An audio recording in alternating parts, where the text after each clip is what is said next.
Shalom Bapak Ibu, Saudara-saudari yang diberkati dan dikasihi oleh Tuhan kita Yesus Kristus. Selamat berjumpa kembali di channel Jalan yang Lurus.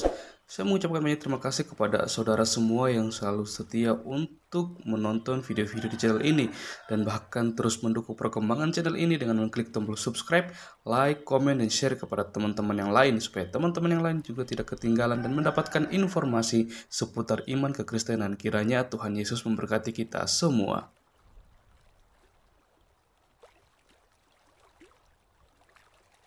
Puji nama Tuhan, saudaraku yang diberkati dan dikasihi oleh Tuhan kita Yesus Kristus. Di kesempatan kali ini, kembali lagi kita akan bersama-sama akan melihat serta menyaksikan suatu keberlangsungan diskusi atau debat yang sangat menarik, yang dimana di dalamnya ada seorang apologet Kristen yang sangat cerdas dan sangat dipakai Tuhan dan sangat luar biasa, di mana dia hari ini berhadapan dengan Ustadz Tsuma bersama dengan kawan-kawannya. Kalau kita melihat Ustadz Tsuma ini tidak pernah kapok-kapoknya, tidak pernah henti-hentinya untuk membahas iman Kristen. Bahkan terus selalu saja menggunakan ayat-ayat Alkitab yang dia comot, yang dia pelintir, dan dia tafsirkan sesuka hatinya untuk menyerang iman Kristen itu sendiri. Maka dari itu kita akan melihat bagaimana seorang apologet Kristen ini akan mematahkan semua data-data bodong dari Ustadz Tsuma, semua argumentasi dari Ustadz Tsuma yang berkaitan dengan iman Kristen yang tidak diimani oleh seorang Ustadz Tsuma sendiri. Maka dari itu saya harap kita semua bisa memperhatikan serta menyimak diskusi ini dari awal hingga akhir supaya kita juga tidak gagal paham dan kita bisa memberikan penilaian terhadap setiap data narasi yang mereka bawakan di hari ini. Selamat menyaksikan, Tuhan Yesus memberkati.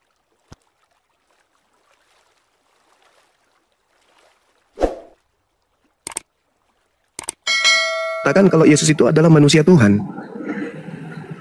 Oke, kalau yang tadi yang saya diskusikan juga di dalam Filipi pasal 2 tadi, itu bukan manusia Tuhan, itu adalah dewa yang menjadi manusia, beda. Yang saya maksud di sini sekaligus penyebutannya manusia Tuhan atau anthroposteos gitulah.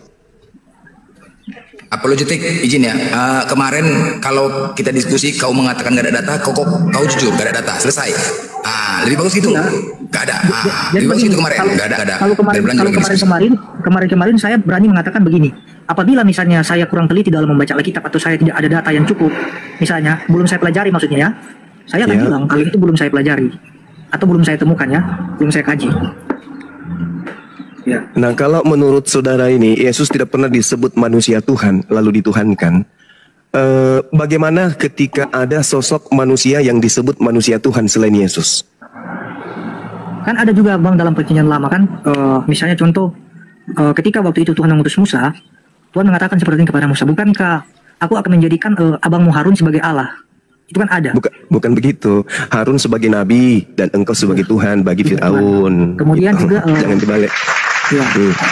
Terus itu juga, itu nanti dijawab oleh Yesus ketika Yesus ingin dilempari batu karena orang Yahudi menganggap Yesus menghujat karena dia menyamakan dirinya dengan Elohim. Tapi Yesus mengatakan, bukankah di dalam kitab Tauratmu siapapun yang diperintahkan untuk menyampaikan firman Tuhan, maka dia adalah Allah. Kayak gitu. Nah, sekarang yang saya tanya, bukan itu yang saya tanya. Ada nggak manusia yang disebut sebagai manusia Tuhan di dalam Bible? Pernah nggak Yesus disebut sebagai manusia Tuhan? Kalau untuk dua kata itu lalu dipadukan, saya belum dapat ya Bang. Tapi kalau kepada orang lain ada nggak? Manusia disebut manusia sekaligus juga disebut Tuhan. Iya. Yang saya hanya temui ya, itu hanya ada misalnya sekedar disebut sebagai tetapi engkau hai manusia Allah. Nah itu. Dalam 1 Timotius 5 kalau nggak salah kan? ya, ada yang istilahnya. 1 Timotius 6. Ya, 1 Timotius 6 ayat 12 atau berapa itu Bang? 11 ya. Dikatakan tetapi hai engkau manusia Allah, jauhilah semuanya itu, kejarlah kasih keadilannya dan seterusnya. Itu kalau istilah kata itu ada. Yesus tidak pernah disandingkan dengan sandingan gelar itu, manusia Jadi maksudnya Allah. Man of God Bang, man of God. Manusia Ya, Allah. manusia Tuhan itu artinya dia manusia dan juga adalah Tuhan. Hai manusia Tuhan. Apakah seperti itu artinya atau gimana menurut saudara? Kalau yang saya pelajari ya, sekedar yang saya pelajari. Kan itulah yang saya katakan sama Bang Suma tadi. Waktu Yesus awalnya kan eksistensinya kan itu kan nggak ada di dunia. Dia kan bersama-sama dengan Allah, yaitu firman itu. Kemudian dia berubah atau berinkarnasi menjadi manusia. Nah, di dalam tubuh kemanusiaannya ini sebenarnya sesuai dengan surat-surat Rasul Paulus juga dan juga Petrus, mereka mengatakan seperti ini. Pada waktu roh Yesus itu pergi menginjili segala macam roh-roh yang terkurung dalam penjara. Jadi kalau dalam pemahamannya saya, ketika Yesus mati dan ketika dia menginjili roh-roh yang ada dalam penjara, itu membuktikan bahwa pada waktu itu Yesus memang disebut sebagai Tuhan dan juga sebagai manusia. Itu sih Bang yang saya pahami. Oke, baik. Jadi satu-satunya manusia yang digelari manusia Tuhan itu adalah Timotius, anak angkat daripada Paulus, kan gitu. Kita selesai di situ ya. Nah, sekarang mau ndak kita belajar sama-sama nih bahwa Yesus itu bukanlah pencipta langit dan bumi yang berinkarnasi menjadi manusia. Menurut Yesus. Oke. Ya, kita buka di dalam Yohanes 8:42. Itu di situ Yesus mengatakan bahwasanya dia datang ke atas muka bumi ini bukan atas kehendaknya. Lalu atas kehendak siapa? Yohanes 8 ayat 2. Iya.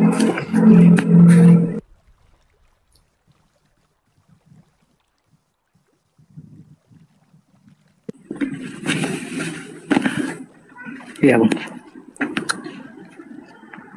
Dia datang atas kehendak siapa? Kata Yesus kepada mereka, "Jikalau Allah adalah Bapamu, kamu akan mengasihi aku, sebab aku keluar dan datang dari Allah. Dan aku datang bukan atas kehendakku sendiri, melainkan Dia yang mengutus aku." Nah, sebelum Yesus ada di atas muka bumi ini, sebelum bumi ini dicipta, alam semesta ini dicipta, yang berkehendak cuma satu, betul?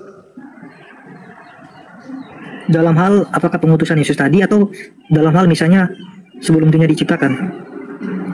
Tuhan itu ada berapa kehendak pada dirinya? Yang punya wewenang berkehendak dalam diri Tuhan itu ada berapa?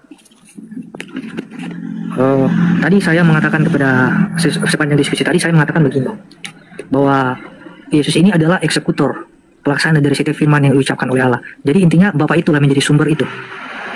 Ya, kalau itu berarti dia hanya sebagai rasul kan? Nah, ya silakan dulu lanjutkan dulu maksudnya.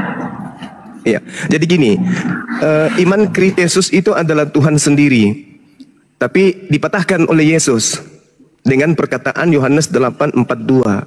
Aku datang ke atas muka bumi ini menjadi manusia, bukan atas kehendakku, tetapi atas kehendak Dia.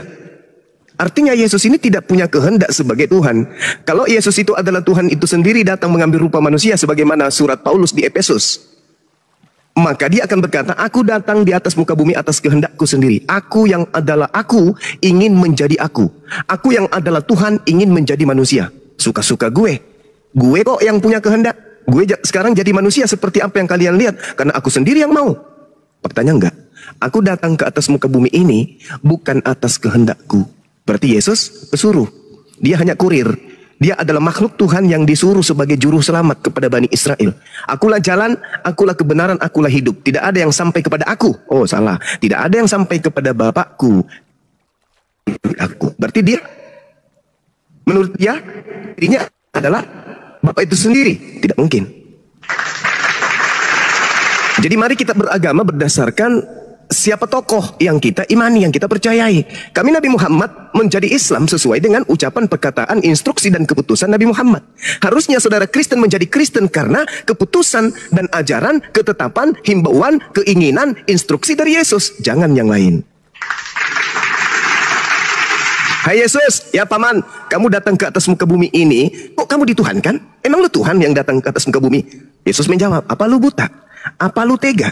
Ada tertulis perkataanku bahwa aku datang di atas muka bumi ini bukan atas kehendakku.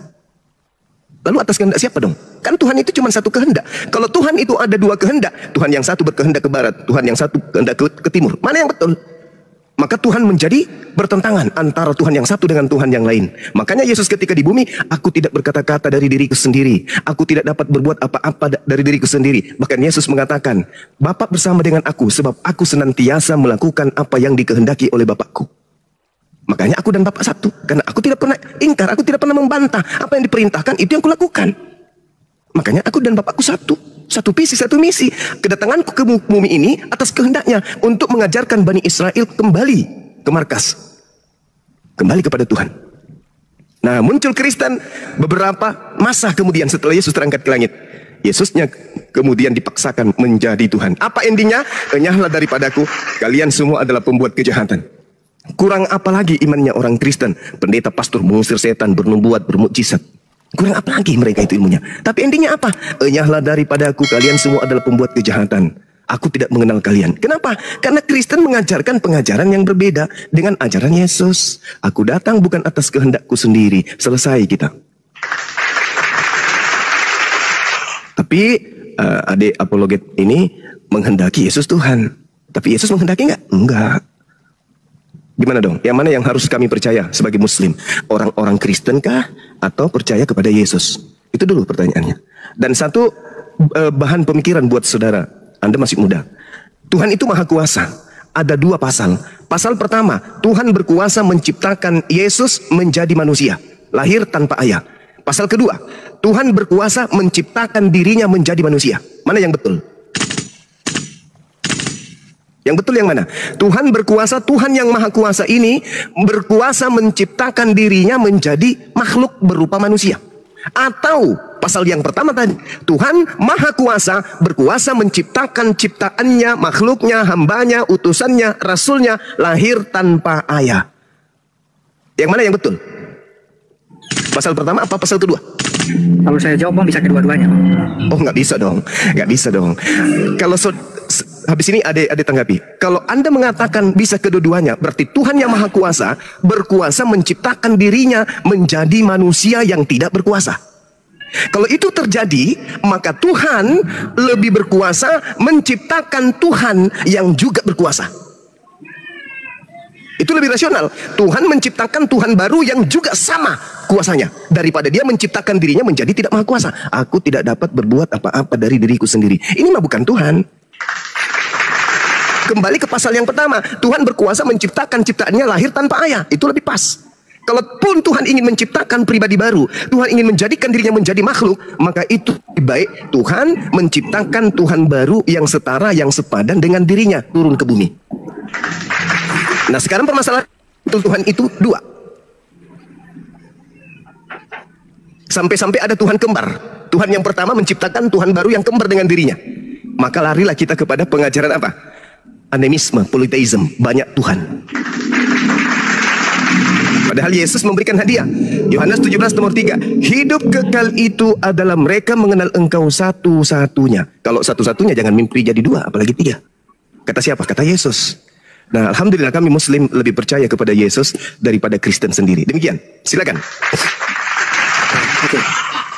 Tadi Bang semua mengatakan kan, lebih manakah yang bisa dipercayai? Apakah pasal pertama atau pasal kedua? Saya menjawab kedua-duanya.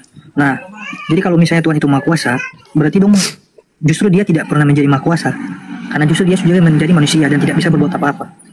Nah, oke, kalau itu pemikiran Bang Suma nggak apa-apa begitu. Tapi saya punya pemikiran begini Bang, kalau yang misalnya yang tadinya dia bisa menjadi manusia, itu saya akan katakan dia maha kuasa. Karena kalau bicara maha kuasa, dia bisa menjadi apa saja. Nah, bagaimana ketika dia sudah menjadi manusia? Apakah kemahakuasaannya ini hilang seketika? Tentu saja tidak.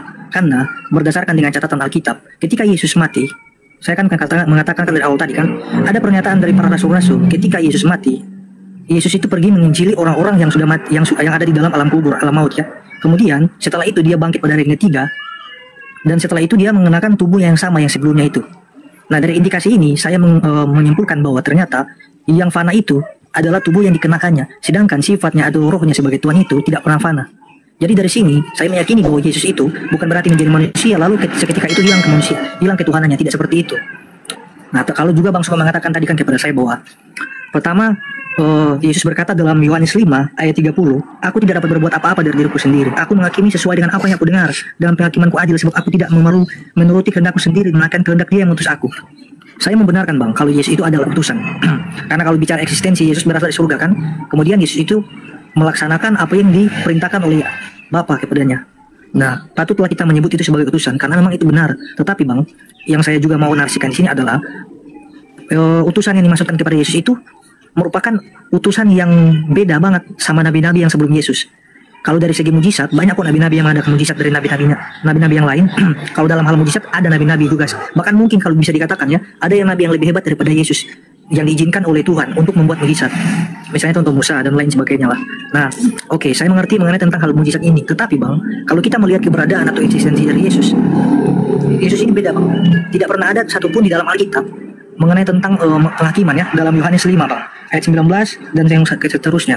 Kalau disebut sebagai hakim, ada nabi-nabi tertentu atau dalam kitab perjanjian lama ya, orang-orang Israel itu memiliki misalnya hakim-hakim, kemudian ada imam, ada nabi ya. Nah, tugas dari misalnya hakim-hakim ini, mereka ini yang memerintahkan orang-orang Israel, misalnya kalau atau menyuruh orang Israel untuk melaksanakan konstruksi dari Tuhan. Nah, itu dia. Tetapi kalau berbicara tentang hakim yang diberikan kepada Yesus, walaupun tadinya Bang Suma mengimani dia hanya sekedar utusan, dan saya juga mengakui dia itu utusan, tetapi ada perbedaannya juga di sini, Bang. Perbedaannya adalah gini, Bang. Di dalam Yohanes pasal 5, Yesus mengatakan seperti ini. 26. Sama seperti Bapa mempunyai hidup dalam dirinya sendiri, demikian juga diberikannya anak mempunyai hidup dalam dirinya sendiri, dan ia telah memberikan kuasa kepadanya untuk menghakimi, karena ia adalah anak manusia. Janganlah kamu heran akan hal itu, sebab saatnya akan tiba, bahwa semua orang yang dalam kuburan akan mendengar suaranya, dan mereka yang telah berbuat baik akan keluar dan bangkit untuk hidup yang kekal, tetapi mereka yang telah berbuat jahat akan bangkit untuk dihukum.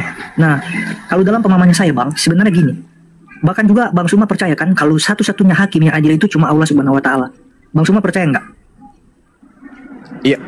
Ya, kita sepakat dulu mengenai soal ini ya. Saya bersepakat juga kalau dikatakan bahwa Tuhan itu adalah satu-satunya hakim. Nah, tetapi kalau kita hanya sebatas melihat Yesus ini adalah seorang nabi biasa dan mengatakan bahwa dia sama seperti nabi-nabi yang sebelum dia, itu sebenarnya adalah suatu kesalahan menurut saya ya. Karena jelas ada pembeda, Bang. Yang oke lah, sebelum saya lanjut saya mengatakan dulu seperti ini, Bang. Oke lah, di sini saya belum mengatakan bahwa Yesus ini adalah Tuhan. Jadi catat ya, Bang. Oke lah, saya sepakat saya belum mengatakan bahwa dia itu Tuhan.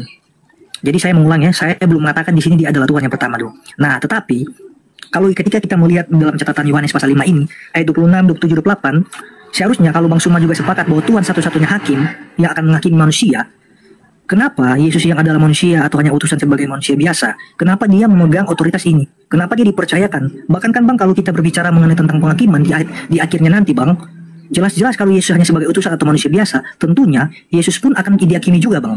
Yesus akan termasuk dalam orang yang akan dihakimi, bukan dia yang menghakimi, melainkan Tuhan akan menghakimi Yesus. Kalau seandainya konsepnya Yesus adalah manusia biasa, sama halnya juga dengan nabi-nabi yang sebelum Yesus. Tetapi yang menjadi pertanyaan terbesar saya di sini, kenapa Yesus menjadi hakim, bahkan menghakimi orang-orang yang sudah mati, Bang? Ini pertanyaan saya. Oke lah, saya mengakui dia utusan, Bang. Tetapi ketika dikatakan dia hanya sekedar utusan, sama halnya dengan nabi-nabi lain, itu saya nggak terima, Bang. Jadi saya mau mengarahkan pemikiran Bang Suma kepada hal ini. Kenapa sampai-sampai Yesus memegang gelar sebagai hakim ini? Kenapa Tuhan begitu mempercayakan segala sesuatu yang sebenarnya ini adalah tugas dari Tuhan sendiri, dan sebenarnya tidak patut bagi manusia mengambil tugas ini, karena manusia pun adalah makhluk yang lemah dan juga berdosa, sama halnya dengan nabi-nabi sebelumnya. Nah itu, Bang. Yang kedua, Bang. Sudah? Ya, oke, itu dulu, Bang. Lanjutkan dulu. Ya, saya tanggapi dulu ya. Ya. Oke. Terkait ketika Anda sudah mengakui Yesus itu utusan, sebenarnya iman saudara itu sudah gugur di situ. Anda harusnya sudah gulung tikar. Ketika Anda mengakui Yesus itu utusan, selesai, pecah telur. Nah, kenapa demikian? Karena pencipta langit dan bumi itu bukan utusan. Di dalam Yesaya 63 nomor 9, bukan seorang duta atau bukan seorang utusan, melainkan Tuhan sendirilah yang menyelamatkan mereka. Dia yang menebus mereka dengan kasih. Nah, sekarang saya jelaskan kepada adik ini, Yesaya 63:9. Bukan seorang duta, bukan seorang utusan. Yesus itu seorang, Yesus itu duta, Yesus itu utusan. Berarti bukan Yesus. Loh, tetapi dia, tunggu sabar. Di dalam Kisah Para Rasul 2 nomor 22, orang Israel harus tahu yang kumaksud adalah Yesus, yaitu orang yang dari Nazaret, yang ditentukan oleh Tuhan untuk melakukan mujizat-mujizat yang dilakukan oleh Allah melalui perantaraan Yesus. Saya ulang, yang dilakukan oleh Allah melalui perantaraan Yesus. Kembali Yesaya 63 nomor 9. Bukan Yesus dan bukan utusan, melainkan aku sendirilah yang menyelamatkan manusia melalui Yesus, melalui Musa, melalui Daud, melalui Harun, melalui Salomo. Itu satu. Yang kedua, ketika Anda bangga Yesus itu dari surga, baca 1 Korintus 15:48. Apa itu? Makhluk-makhluk surga sama seperti Yesus yang datang dari surga. Gugur, pecah telur dua. Gugur lagi kan? Nah, kemudian ketika Anda mencoba mengambil sebagai seorang Kristen, mengambil data bahwa Yesus masuk ke dalam kubur penginjilan. Ingat. Itu adalah tanda untuk angkatan jahat. Masuk ke kubur, itu adalah angkatan jahat. Masuk ke dalam perut ikan Yunus itu adalah simbol tanda untuk angkatan jahat. Coba Anda lihat di dalam Matius 12. Angkatan jahat ini, angkatan tidak setia ini minta satu tanda, dan tidak akan diberikan satu tanda apapun kecuali tanda Yunus, sebab 3 hari 3 malam Yunus dalam perut bumi ikan, demikian juga anak manusia 3 hari 3 malam dalam perut bumi. Itu untuk siapa? Untuk angkatan jahat. Kalau 3 hari 3 malam dalam perut bumi, maka hari ketiganya dia kemana? Terangkat bangkit. Itu simbol untuk siapa? Angkatan jahat. Anda sedang mengimani angkatan jahat. Ingat, oknum yang masuk ke alam kubur itu adalah Lucifer, Helel bin Zakar. Yesaya 14 nomor 15. Akan tetapi ke dunia orang mati akan kuturunkan engkau, ke liang kubur yang paling dalam aku masukkan engkau. Jadi yang dimasukkan ke alam kubur itu adalah Helel bin Zakar, Lucifer, iblis. Kenapa Yesus kemudian mengambilkan simbol turun ke bumi, turun ke perut bumi itu sebagai simbol untuk angkatan jahat? Karena yang masuk ke dalam perut bumi itu adalah iblis. Bangkit pada hari ketiga yang ditemui oleh pengarang-pengarang Bible itu siapa? Iblis. Yang datang kepada Paulus itu siapa? Iblis. Yang datang kepada Pulau Patmos itu siapa? Iblis. Yang datang kepada Aeneas itu siapa? Iblis. Paham sampai sini? Paham ya? Yang ketiga, Yesus hakim. Kenapa Yesus hakim? Kenapa bukan Nabi Musa? Kenapa bukan Nabi Muhammad? Kenapa bukan Abraham? Kenapa Yesus turun kedua kalinya? Karena dia turun untuk menjadi hakim. Mau bukti? Mari kita lihat. Di dalam pengajaran Yesus yang dikabarkan kemudian oleh saudara-saudara Kristen sendiri melalui Matius 19, aku berkata kepadamu, sesungguhnya pada waktu penciptaan kembali anak manusia, Tuhan langit dan bumi bukan anak manusia, bersemayam di atas tahta kemuliaannya. Kamu, apa kata kamu di situ? Kamu yang telah mengikuti aku. Berarti humais, kalian semua yang mengikuti aku akan duduk juga di atas kedua belas tahta Daud, tahta untuk menghakimi, Berarti yang ikut ke Yesus juga menjadi hakim. Bukan cuman Yesus, gugur lagi. Nah, saya teruskan sedikit. Kenapa Yesus turun menjadi hakim? Coba Anda lihat di dalam Yohanes 12 nomor 48. Apa kata Yesus? Barang siapa yang menolak aku, barang siapa yang tidak menerima perkataanku, dia sudah ada hakimnya, yaitu firman yang telah aku katakan kepada mereka. Firman itulah kelak yang akan menjadi hakimnya di akhir zaman. Saya ulang, Yohanes 12:48. Barang siapa yang menolak aku, tidak menerima firmanku, dia sudah ada hakimnya, yaitu firman yang telah aku katakan kepada mereka. Firman itulah kelak yang akan menjadi hakim di akhir zaman. Pernah nggak Yesus mengatakan kepada muridnya, akulah Alfa dan Omega? Pernah nggak Yesus mengajarkan kalau dia adalah yang awal dan akhir? Pernah nggak Yesus mengatakan akulah sang bintang timur? Pernah nggak Yesus mengatakan akulah Tuhan yang datang dalam rupa manusia? Nggak pernah. Berarti perkataan-perkataan itu yang muncul dari gereja itu tidak akan menjadi bahan penghakiman, materi-materi pengadilan nanti di pengadilan Yesus. Yang menjadi perkataan-perkataan yang menjadi sub-sub materi pengadilan Yesus adalah, aku diutus hanya kepada domba yang hilang dari Bani Israel. Aku tidak berkata-kata dari diriku sendiri. Waspadalah kepada pengajar palsu yang datang kepadamu nyamar seperti domba, padahal mereka adalah serigala. Aku adalah utusan Bapa. Hidup kekal itu adalah mereka mengenal engkau satu-satunya Tuhan dan mengenal aku yang engkau utus. Itu perkataan-perkataan itu. Kenapa? Karena Yohanes 17:8, segala firman yang engkau berikan kepadaku telah aku sampaikan. Telah aku sampaikan. Berarti Yesus sudah menyampaikan firman sebelum terangkat ke langit.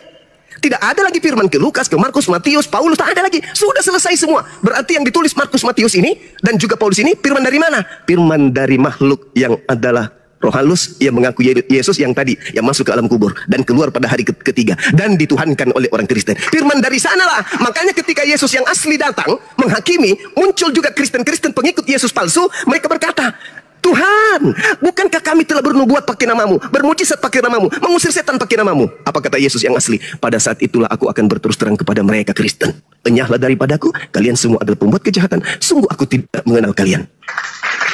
Sakit nggak digituin sama Yesus? Sakit.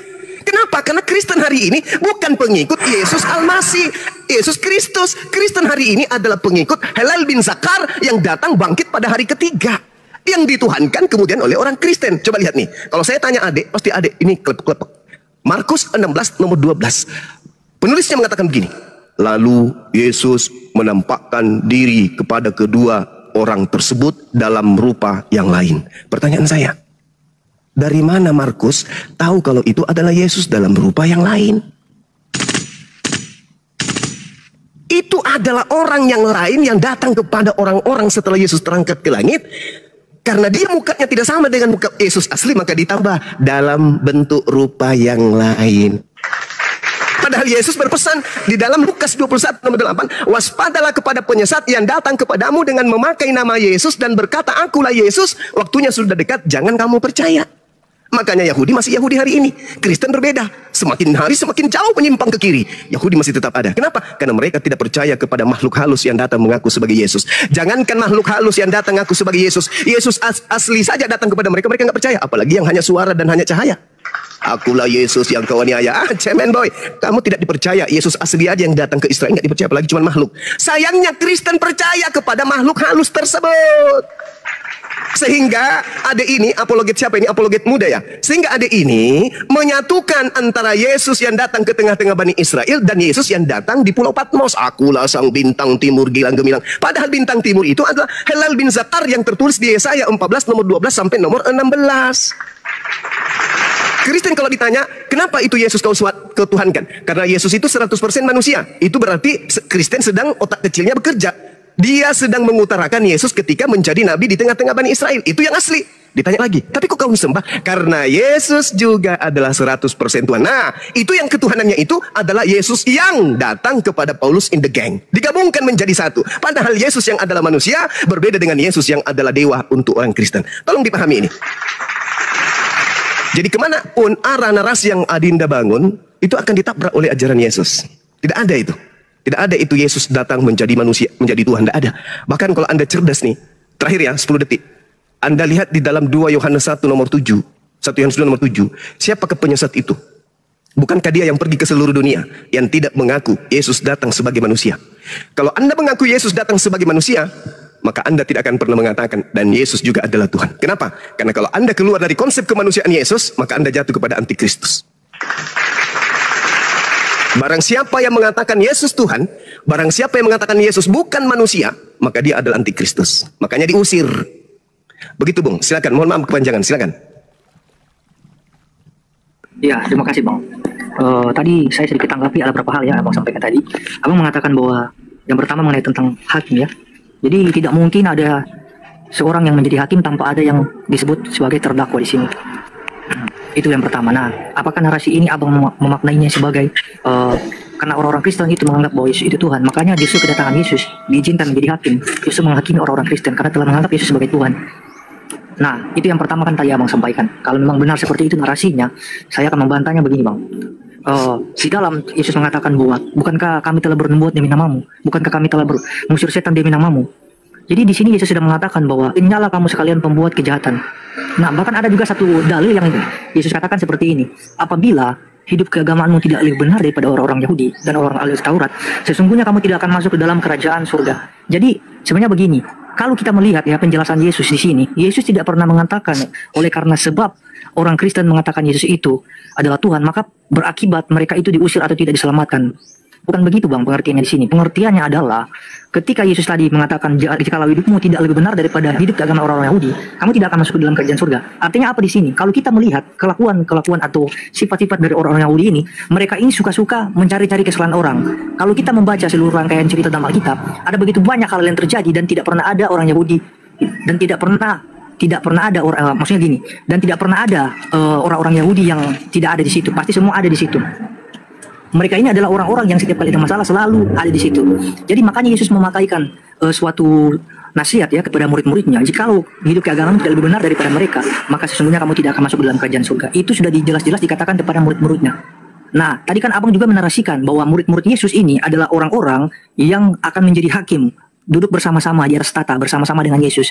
Kalau semisalnya Bang, nasihat ini yang dikatakan Yesus tadi kepada murid-muridnya, hidup mereka tidak lebih benar daripada orang-orang Yahudi, otomatis jelas mereka nggak akan pernah masuk surga Bang, karena sesuai dengan penjelasan dalil yang Yesus katakan tadi tersendiri. Nah, tapi buktinya apa? Buktinya mereka kan duduk di atas tata. Berarti gini Bang, yang ditekankan Yesus adalah mengenai tentang pola hidup, perilaku orang-orang yang mengaku dirinya sebagai yang membawa ajaran Musa atau Taurat, tetapi tidak berlaku senonoh di hadapan orang-orang, suka mencari kepentingan diri sendiri. Mereka itulah adalah orang-orang yang ditolak. Makanya juga dikatakan kan, kamu telah bernubuat, kami telah mengusir setan demi namamu. Kemudian Yesus melanjutkan, kenyalah daripada aku, kamu sekalian pembuat kejahatan.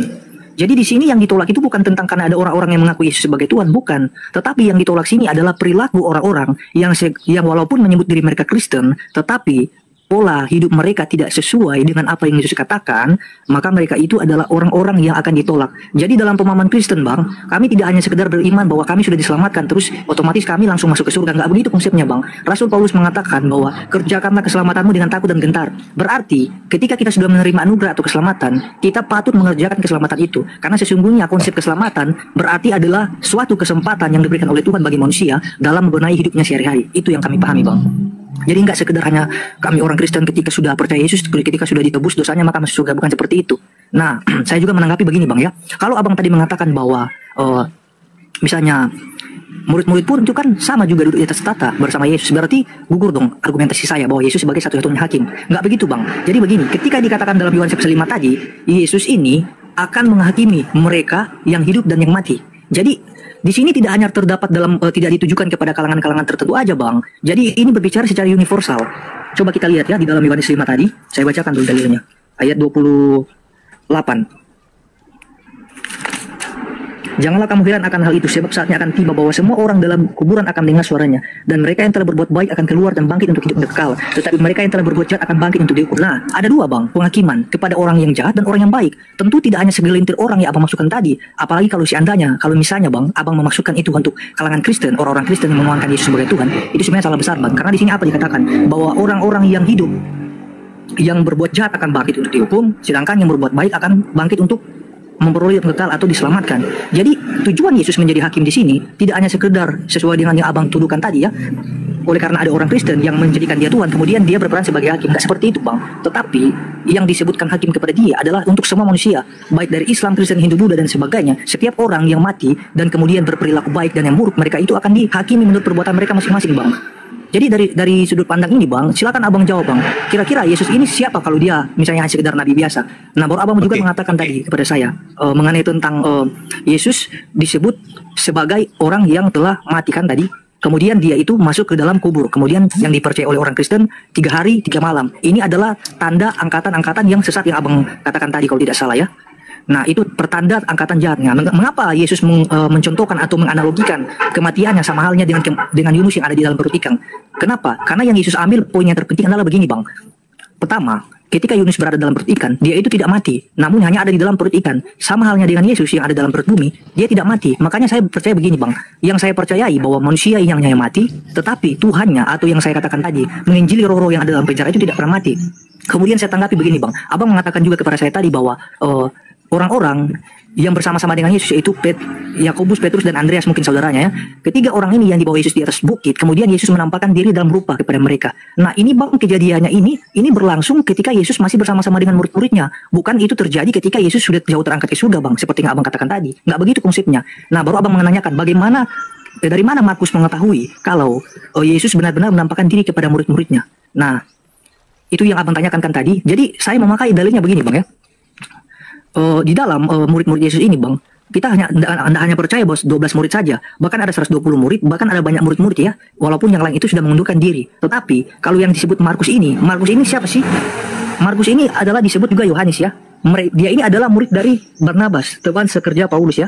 Bahkan kalau disebut juga Barnabas adalah orang tua rohani dari Paulus. Jadi Barnabas ini yang kemudian adalah disebut di dalam Alkitab bahwa dia adalah orang yang penuh dengan Roh Kudus. Jadi Markus ini atau disebut Yohanes ini yang menjadi penulis kitab ini lah yang menjadi orang yang menceritakan tentang kejadian ini. Dari mana dia mengetahuinya? Tentu saja dari cerita-cerita yang dikatakan oleh Barnabas kemungkinan dari gurunya sendiri. Dan dari mana Barnabas menerima? Karena Barnabas ini adalah seorang murid Yesus juga yang walaupun tidak secara khusus yang 12 ini, tetapi dia juga menjadi bagian dari murid itu, Bang. Nah, jadi kalau menurut saya dia mendapatkan informasi dari mana? Informasi dari murid-murid yang lain. Karena yang bekerja itu, Bang, itu bukan cuma sekedar 12 murid, tetapi ada murid-murid lain juga yang memberitakan firman Tuhan. Walaupun dijelaskan tidak secara spesifik ya, seperti halnya 12 murid ini dalam pemberitaan Injil mereka. Nah, kalau misalnya juga Abang tadi mengatakan kepada saya mengenai tentang antikris ya, bahwa orang-orang yang mengatakan bahwa Yesus itu adalah manusia, yang tidak mengakui Yesus sebagai manusia, mereka itu adalah antikris. Kenapa ayat itu mengatakan seperti itu? Jelaslah. Karena begini, di dalam pemahaman Kristen kami percaya kok bahwa Tuhan itu datang dalam rupa manusia. Kami percaya. Kenapa kami mempercayai seperti itu?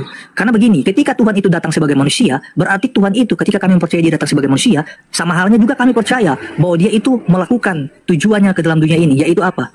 melaksanakan setiap kehendak Bapa dalam hidupnya. Di samping memberitakan kebenaran dari Tuhan, dari Bapaknya, dia juga mengatakan pada hari ini telah tertulis bahwa anak manusia akan diserahkan ke tangan orang-orang berdosa. Mereka akan menghisap dia dan disalibkan dan bangkit dari hari yang ketiga. Makanya penulis surat-surat di sini Paulus mengatakan bahwa kalau tidak mengakui Yesus datang sebagai manusia, mereka adalah antikris. Nah, karena apa? Karena mereka tidak pernah mengimani bahwa Yesus itu sudah mati sebagai manusia, sudah menebus dosa manusia. Nah, persoalannya Bang, kalau cuma hanya sekedar berbicara dari sisi kemanusiaan, Abang mungkin akan mengakui, bahkan orang Islam semuanya mengakui Yesus itu manusia.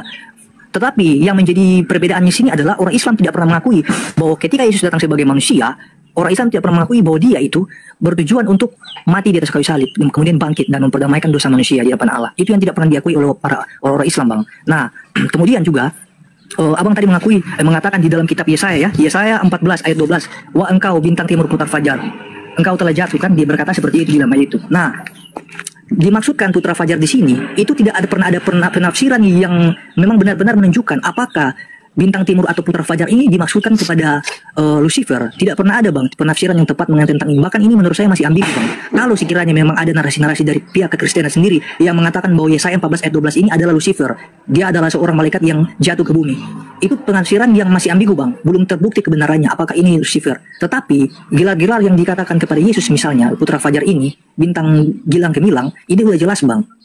Nah, yang masih kontradiksi ini dalam Yesaya 14 ini, ayat 12 ini, kita nggak bisa tahu ya referensinya yang benar ini dari mana sebenarnya. Karena ini bentuk interpretasi yang masih belum akurat Bang. Itu kalau dari saya tanggapi soal ini. Nah, menyangkut juga ya yang Bang Suma katakan tadi. Itu ditambahkan oleh misalnya kaum Kristen ya, itu pengajaran-pengajaran palsu dari kekristenan. Kalau seandainya Bang Suma mengatakan pengajaran itu palsu dari kekristenan, saya minta Bang buktinya sekarang. Tunjukkan misalnya salah satu bukti yang mengatakan bahwa apa yang tertera dalam Alkitab itu, misalnya pengakuan-pengakuan dari rasul-rasul dan lain sebagainya, seperti yang Bang Suma tuduhkan tadi. Kalau itu palsu, saya mau minta di mana aslinya Bang? Dan dari tahun berapa itu misalnya diubah? Itu pertanyaan saya, seperti yang teman-teman Kristen lainnya tanyakan juga kepada kaum Muslim. Itu dulu Bang dari saya, silakan. Oke, jadi ini bias ya kemana-mana. Kita kerucutkan aja permasalahan. Jadi gini, terkait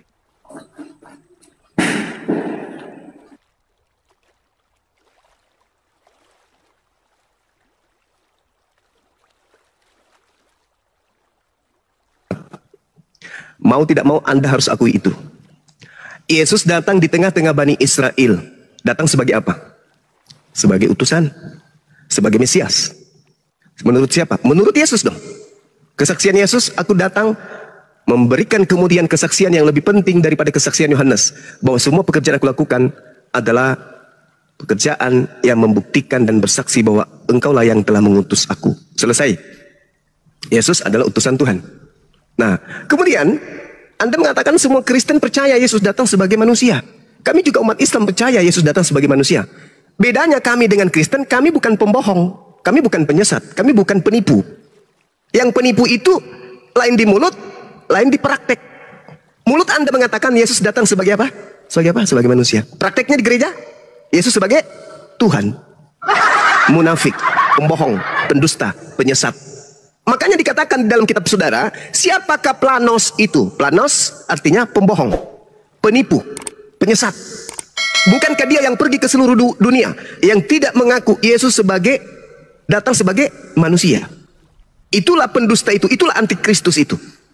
Pembohong, lain di mulut, lain di praktek. Mulutnya mengatakan cinta, prakteknya benci. Mulutnya mengatakan manusia, prakteknya Tuhan. Pembohong, penipu. Maka antikristus itu jelas adalah Kristen. Karena dia adalah antikristus, segala upaya dilakukan supaya Yesus ini menjadi Tuhan. Nah, sekarang berbicara mengenai angkatan jahat, kita kerucutkan ke situ. Kenapa Yesus menghubungkan angkatan jahat dengan kebangkitan pada hari ketiga? Kalau Anda mengatakan di dalam Yesaya 14 tidak ada Lucifer, Anda bohong atau Anda belum belajar. Yang punya kitab orang Yahudi. Siapa ya orang Yahudi ini?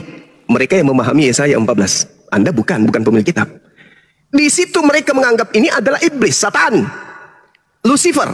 Coba Anda versi KJP, buka. Lucifer. Yang ingin menyamai Tuhan itu siapa? Iblis kan? Jadi jangan nutup mata. Jadi yang dimaksud Yesaya 14 itu adalah iblis yang turun ke dunia orang mati. Kenapa Yesus memberikan itu sebagai simbol angkatan jahat? Ya namanya kejahatan. Kejahatan simbol iblis. Saya uraikan singkat.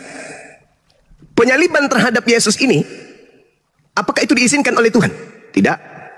Siapa yang memprakarsai kemudian penyaliban? Iblis. Bisa tidak Yesus itu disentuh oleh iblis? Tidak. Bisakah Yesus itu dicelakai oleh iblis? Tidak. Ada pengakuan Yesus? Ada. Tertulis di mana? Di Yohanes 14 nomor 30. Tidak banyak lagi aku berkata-kata dengan kamu, sebab penguasa dunia ini datang, dan ia tidak berkuasa sedikit pun atas diriku. Penguasa dunia ini datang. Siapa itu? Iblis. Apakah iblis berkuasa atas diri Yesus? Tidak. Kalau tidak berkuasa, berarti Yesus gagal disalib. Ingat, Yesus dikhianati. Yesus dibuatkan kesaksian palsu. Yesus dibuatkan tipu muslihat. Apakah berhasil? Kata Yesus, tidak. Iblis tidak akan pernah sedikit pun berkuasa atasku. Berarti yang disalib ini siapa? Yang turun ke dalam kubur ini siapa? Menurut Paulus, orang terkutuk. Menurut Musa, orang terkutuk. Ulangan 21, nomor 22, nomor 23. Apabila engkau menghukum orang yang melakukan dosa yang sepadan dengan hukuman mati, jangan kau biarkan mayatnya semalam-malaman.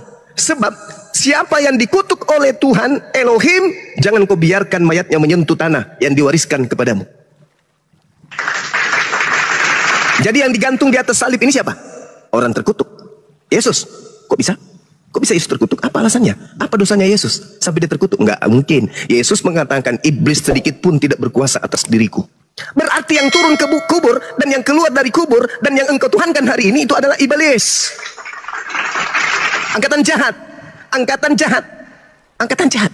Anda mengaminkan angkatan jahat. Bagaimana dengan murid-murid Yesus? Anda lihat di dalam Markus 24 nomor 9, nomor 10, nomor 11. Anda baca. Di dalam Lukas 24 nomor 9, nomor 10, nomor 11. Anda baca. Ketika kemudian orang datang di kuburan, tidak menemukan kemudian jasad oknum tersebut, mereka datang melapor kepada 11 muridnya. Apa yang dikatakan? Hei murid-murid, ya paman, orang yang ada di dalam kubur itu hilang. Ah masa? Katanya dia sudah mati. Iya, cobalah kau pergi. Mereka tidak percaya. Murid-murid tidak percaya akan kebangkitan hari ketiga. Tidak percaya sama sekali. Meskipun demikian, Petrus menengok ke kubur. Apa yang dikatakan Petrus dalam hatinya? Apa yang sedang terjadi ya? Tuh. Kenapa Petrus bertanya dalam hatinya setelah melihat kuburan hanya ada kain kafan? Petrus bertanya, apa yang sedang terjadi ya? Andai saja Petrus dan kawan-kawannya angkatan jahat, maka semua mereka akan percaya kebangkitan. Malah ketika Yesus datang, di data nomor 37-nya, apa kata mereka? Apa kata Lukas? Mereka ketakutan sebab mereka mengira melihat hantu. Coba. Padahal harusnya kalau murid-murid ini angkatan jahat, harusnya mereka berlarian memeluk Tuhannya. Tuhan, kita sudah bangkit pada hari ketiga. Sebagaimana tanda yang kita minta. Ya guru, berikanlah tanda kepada kami. Tidak akan diberikan tanda kepada angkatan jahat selain tanda Yunus. Apa itu? Bangkit pada hari ketiga. Muridnya percaya enggak? Enggak, malah mengiranya melihat hantu. Tapi Kristen percaya bahwa kebangkitan itu adalah keselamatan. Siapa yang mengajarkan itu? Siapa yang mengajarkan? Iblis yang datang mengaku Yesus. Melalui siapa? Melalui Paulus. Mau bukti? Silakan Anda lihat di dalam Matius 12 yang saya bacakan tadi tentang angkatan jahat. Di situ Yesus menerangkan kemudian bahwasanya iblis masuk kepada orang yang bertaubat. Masuk ke dalam tubuhnya. Di dalam Matius 12 nomor 43. Apabila roh jahat keluar dari manusia, ia mengembara ke tempat-tempat yang tandus mencari pemberhentian. Tetapi ia tidak mendapatkannya. Lalu ia berkata, aku akan kembali ke rumah yang telah kutinggalkan itu. Maka pergilah ia dan mendapati rumah itu kosong, bersih, tersapu dan rapi teratur. Lalu ia keluar dan mengajak 7 roh lain yang lebih jahat daripadanya. Dan mereka masuk dan berdiam di situ. Maka akhirnya keadaan orang itu jauh lebih jahat daripada keadaannya semula. Demikianlah juga yang berlaku atas angkatan jahat ini. Jadi angkatan jahat kemasukan 8 roh jahat di dalam tubuhnya. Yang datang kepada Paulus itu bukan Yesus. Yang datang kepada Paulus itu adalah roh jahat. Angkatan jahat. Jelas itu. Makanya Kristen sebagai pengikut Yesus ajarannya aneh. Tuhan datang mati dibunuh manusia, nebus dosa manusia. Ajarannya aneh. Itu. Paham ya? Nah, saya kira begitu dari saya. Bahwasanya saya simpulkan yang kalian sembah itu adalah iblis. Mohon maaf nih, kita berdiskusikan, bukan menghujat. Yang kalian sembah itu adalah iblis yang ngaku-ngaku Yesus. Saya kembali sedikit, 1 menit. Habis itu Anda terangkan, tapi kalau bisa kita tiktokan aja, nggak usah terlalu panjang kayak gini. Karena materi ini sudah dihafal oleh netizen. Ketika Anda membaca Yohanes 5, nomor 28-29, silakan aja Yesus menghakimi seluruh manusia, silakan aja. Tapi apa penghakimannya? Manusia, ya paman, kenapa kau tidak menyembah aku? Menyembah kamu? Ya, Kenapa bisa menyembah kamu? Karena aku mengajarkan sembahlah aku. Di mana, Cak Ayu? Di mana? Manusia, ya paman, kenapa kamu tidak ke gereja? Emang ada perintahmu? Gak ada sih. Paman, kenapa kamu membiarkan kemudian dirimu tidak makan babi? Emang ada ajaranmu makan babi? Manusia, ya paman, kenapa kamu tidak kemudian ibadah minggu? Emang ada perintahmu ibadah minggu? Kenapa kau tidak menuhankan aku? Emang ada perintahmu menuhankan dirimu? Makan babi, tidak bersunat, emang ada? Ada perintahmu untuk menjadi Kristen? Tidak ada kan? Nah, apa yang mau dihakimi? Kalian Kristen. Yang dihakimi kalian. Orang akan dibangkitkan, diupah berdasarkan perbuatannya masing-masing. Yang baik masuk surga, yang jahat masuk neraka. Siapa yang jahat? Siapa yang jahat? Siapa angkatan jahat? Siapa yang kerasukan 8 roh jahat? Siapa yang mengajarkan kemudian menyembah kepada manusia? Siapa yang mengajarkan kemudian menyembah kepada roh? Yang jahat siapa? Yang memanggil Yesus Tuhan siapa? Yang bernubuat pakai nama Yesus siapa? Yang bermujizat pakai nama Yesus siapa? Siapa yang dinubuatkan sebagai angkatan jahat? Yang kemasukan 8 roh? Yang jahat masuk ke neraka. Makanya di dalam Matius 23 nomor 15, celakalah engkau wahai ahli Taurat, Paulus. Celakalah engkau wahai orang Farisi, Paulus. Celakalah engkau wahai orang munafik, Paulus. Engkau menyeberangi lautan, Paulus. Engkau menjelajahi daratan, Paulus. Engkau mentobatkan orang menjadi pengikut agamamu, Paulus. Setelah kau tobatkan, kau jadikan dia menjadi orang neraka, Paulus. Dan 2 kali lebih jahat daripada engkau sendiri, Kristen. Siapa orang Farisi? Ahli Taurat yang menjelajahi daratan meninggalkan Yerusalem, menjelajahi daratan menyeberangi lautan, mentobatkan orang-orang di luar Yerusalem menjadi pengikutnya. Itu siapa? Siapa? Paulus. Apa nama pendiri? Apa nama agama yang didirikan? Karisteng. Di mana Paulus mendirikan agama Karisteng? Kisah Para Rasul 24 nomor 5. Tuh. Paulus ini adalah penyakit sampar. Dia telah menyesatkan orang-orang Yahudi di dunia yang beradab. Dia adalah tokoh dari agama Karisteng.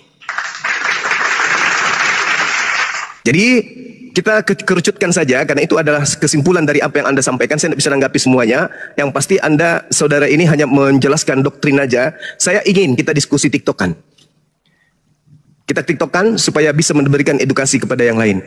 Ketika Yesus datang ke atas muka bumi ini, dia mengajarkan dirinya adalah manusia yang diutus sebagai Rasul Tuhan, atau mengajarkan dirinya sebagai Tuhan yang menjadi manusia?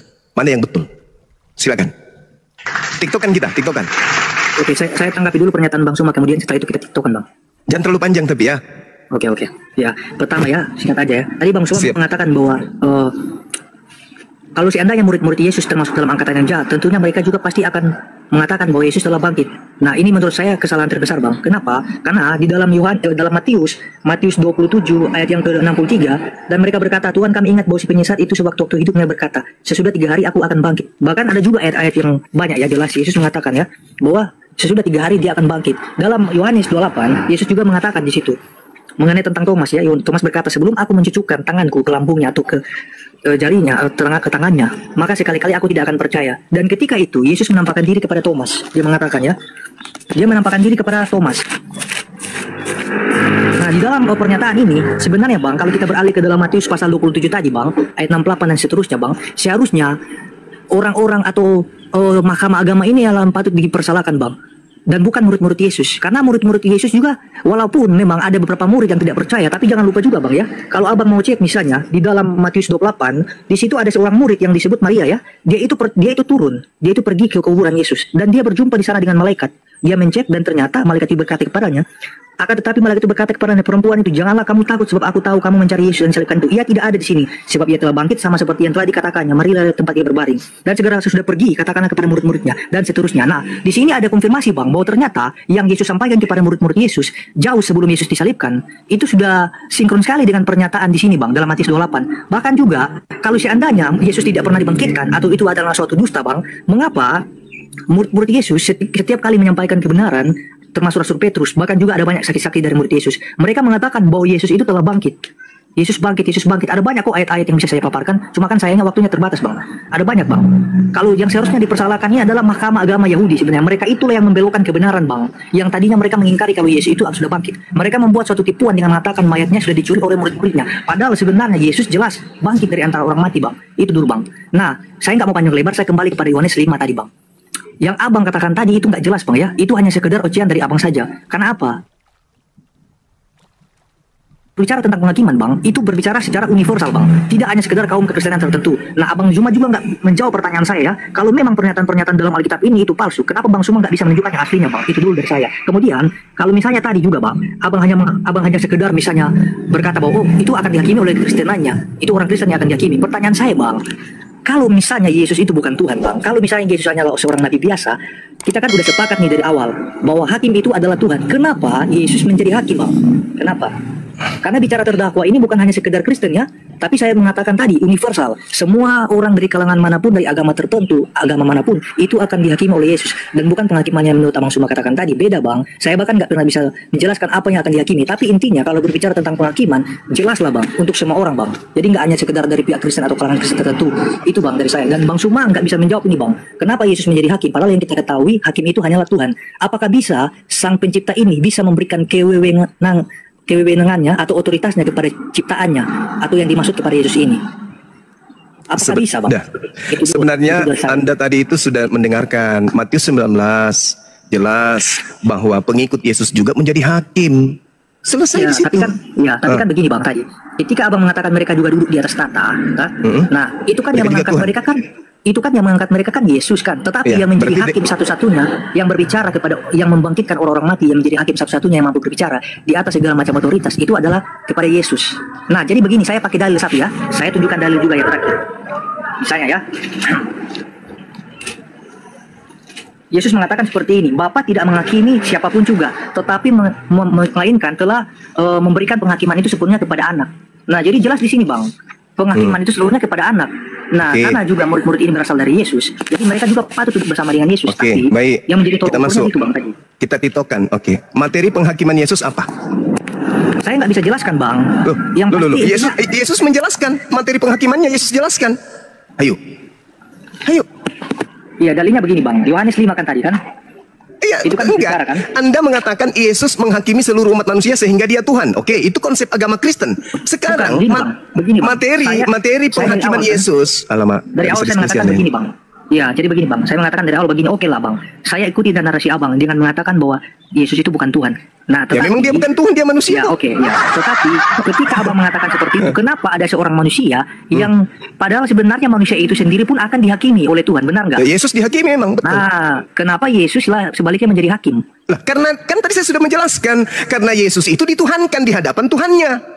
Nggak patut, Bang. Kalau analoginya begini, Bang. Tidak mana ada penjelasan Alkitab bahwa ketika Yesus menjadi hakim oleh karena ada orang-orang yang menganggap dia Tuhan. Yohanes, ada, Bang. Matius 7 nomor 22 sampai 23. Bukankah kami telah berbuat mengusir setan demi nama pada hari ini juga aku akan berterus nyala daripada kamu sekalian hai pembuat kejahatan. Kenapa mereka dikatakan sebagai pembuat kejahatan? Karena tidak melakukan kehendak Bapa. Berarti yang menjadi hakim di sini sebenarnya siapa? Oke, memang menjadi hakim Yesus. Oke, apa? Tunggu. Yang menjadi hakim di sini sebenarnya siapa? Yesus atau Bapa?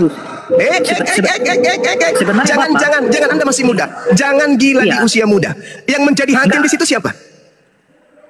Bukan atas kehendak siapa? Atas kehendakku atau kehendak Bapa? Iya, memang Yesus mengadakan kehendak Bapa, tetapi kan berarti yang menjadi hakim di sini siapa? Tapi Yesus kan mengatakan, Bang, di dalam Yohanes juga dia mengatakan, Bapa tidak menghakimi siapapun juga, tetapi telah menyerahkan penghakiman itu sepenuhnya kepada anak. Penghakiman itu kemudian landasannya apa? Kehendak Yesus atau kehendak Bapa? Ayo. Memang ide itu bukan ide dari Yesus, tetapi kenapa? Iya, tetapi Yesus yang menjadi eksekutor. Ya jelas ya, dong. Kan? Makanya Yesus berkata, "Enyahlah daripadaku, kalian semua pembuat kejahatan." Kenapa? Karena aku tidak pernah mengatakan sembahlah aku, tuhankanlah aku, ibadahlah kepadaku. Betul? Oke. Nah, siapa yang menjadi hakim? Tunggu, siapa yang menjadi hakim di situ? Iya, berarti Yesus. Tetapi yang pada awalnya idenya dari saudara masih muda, jangan gila permanen kayak bapak-bapak gereja. Yang menjadi hakim di situ siapa? Sesuai Matius 7 ayat yang keberapa tadi? Ya. Yang menjadi hakim di situ siapa? Yang sesuai konteks Matius 7 tadi. Iya, siapa yang menjadi hakim di situ? Ya Yesus. Enyahlah daripadaku, kalian semua pembuat kejahatan, karena kalian menuhankan aku itu bukan atas kehendak. Bukan setiap orang yang berseru kepadaku, Tuhan akan masuk ke dalam kerajaan surga, melainkan dia yang melakukan kehendak Bapakku yang di surga. Siapa itu Bapak? Siapa itu Bapak? Siapa itu Bapak? Ya. Yesus atau bukan? Iya, itu berbeda, Bang. Itu berbeda, bukan Yesus. Ya, begitu dong. Berarti yang menjadi hakim sebenarnya di sini siapa? Yesus atau Bapak?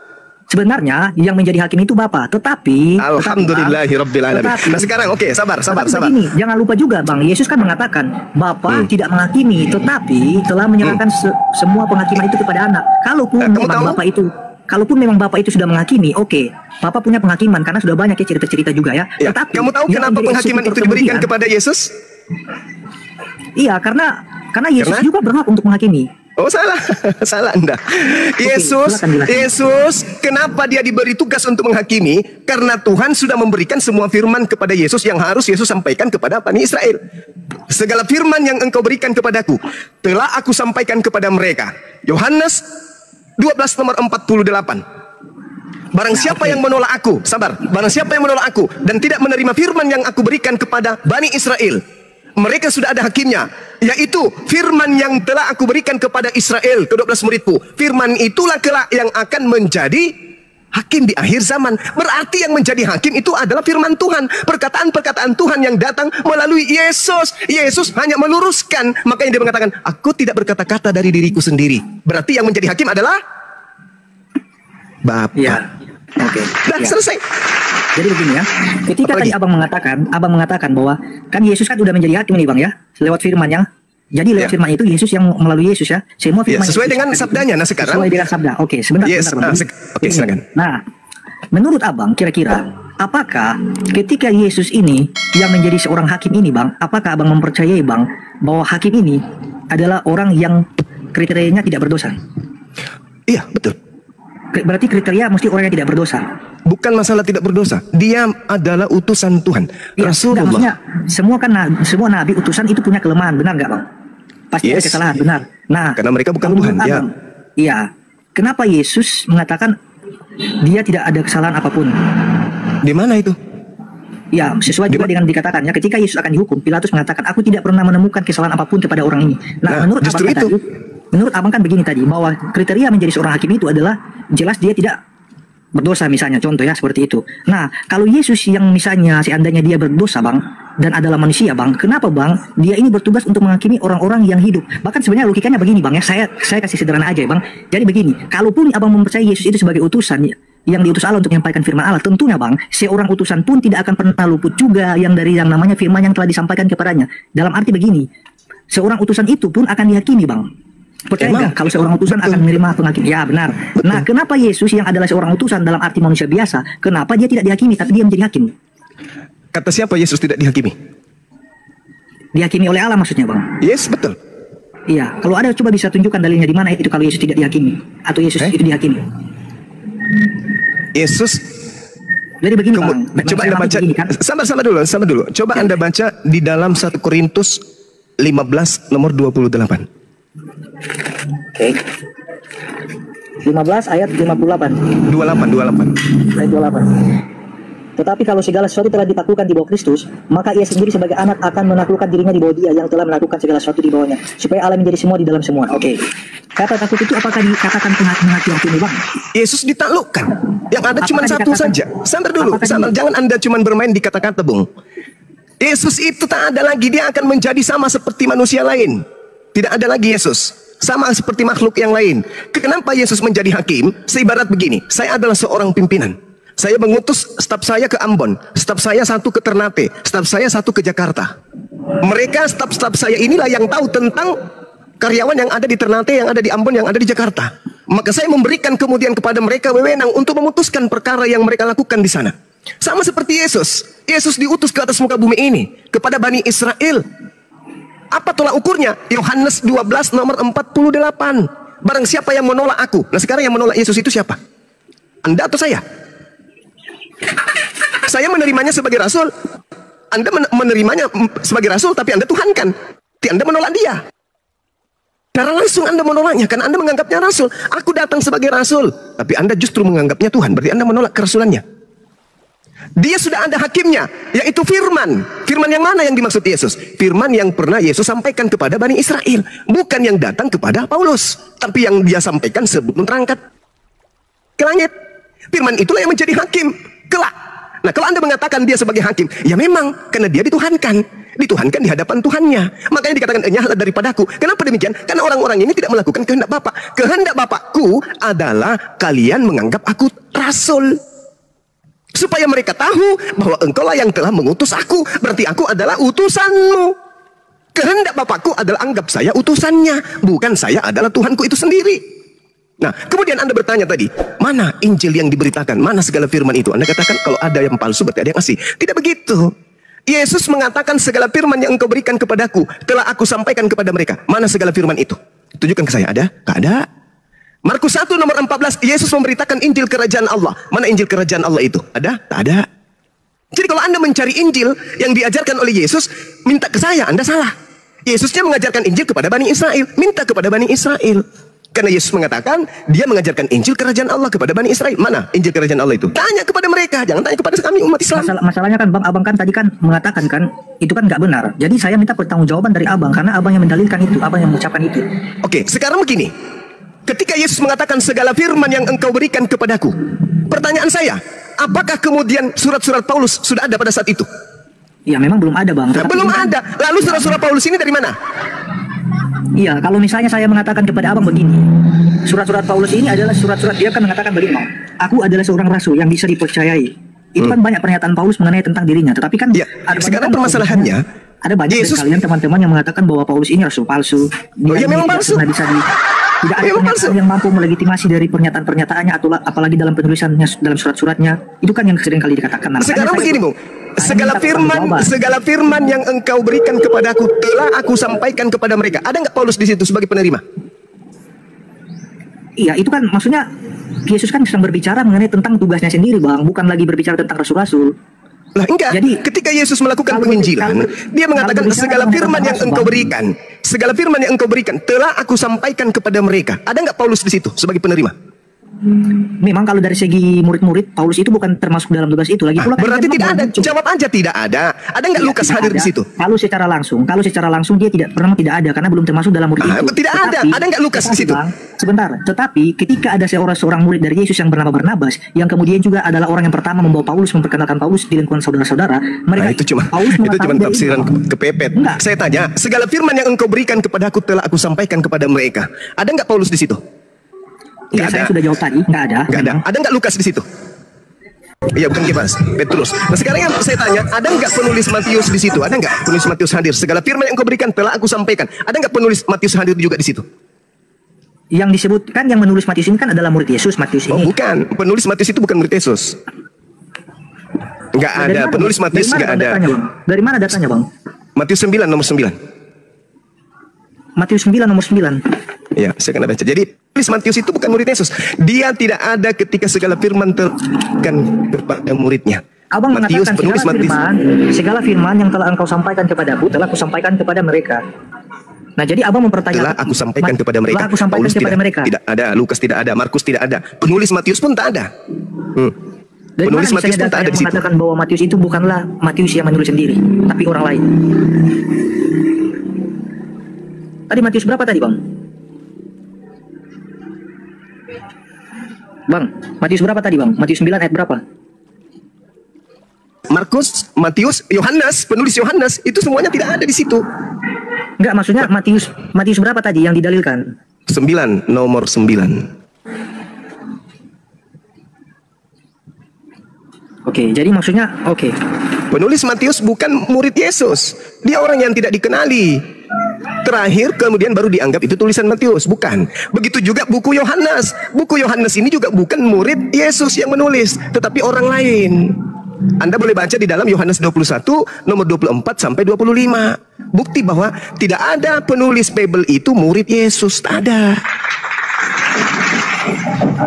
Jadi segala firman yang Yesus sampaikan kepada muridnya itu tidak dituliskan oleh muridnya. Penulis-penulis Bible ini termasuk Yohanes adalah menerima kesaksian-kesaksian dari orang-orang. Paham di situ? Jadi kalau Anda mencari Injil kerajaan Allah yang Yesus ajarkan, ya tidak ada lagi. Kenapa? Karena orang Yahudi pun kehilangan, apalagi Kristen, apalagi Islam. Ya begini aja, Bang. Yang saya maksudkan tadi adalah mohon tunjukkan, Bang, data-data yang sudah tidak valid itu, Bang, yang Abang maksudkan. Semua yang tertulis di dalam Bible itu tidak valid. Semuanya. Iya, makanya tunjukkan dulu saya. Semuanya dari kitab Kejadian sampai Wahyu semuanya Iya. tidak valid. Saya minta pertanggungjawabannya, Bang. Tunjukkan data yang misalnya di mana data berarti yang aslinya, yang validnya itu di mana? Loh, kok jadi tanya saya yang aslinya? Kan Abang mengatakan bahwa tidak valid misalnya. Ya, sekarang begini, Bung. Kalau Anda disuguhkan uang palsu tanpa uang asli, bisa nggak Anda mengatakan bahwa uang ini palsu? Bisa kan? Tanpa menunjukkan yang asli? Bisa dong. Begitulah ketika Bible Iya, diajarkan, disampaikan ke...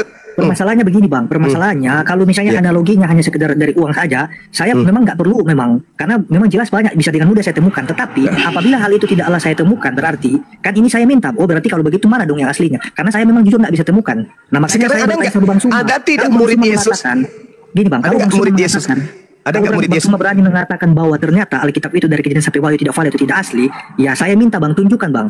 Karena kalau Bang Suma berbicara tentang ini, otomatis Bang Suma juga tahu dong aslinya di mana.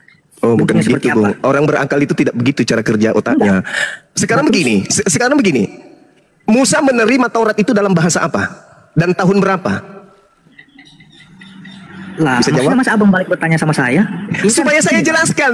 Musa menerima Taurat dalam bahasa Ibrani di tahun 1400 sebelum Masehi. Tahun 3 sebelum Masehi, Kaisar Ya, maksudnya Ptolemy gini, II Kejadian. memerintahkan rabi-rabi menerjemahkan kitab Tanakh ke dalam bahasa Septuaginta. Oh, Kejadian sampai Wahyu itu intinya begini. Di mana misalnya kitab-kitab itu bisa didapatkan? Di mana itu, Bang?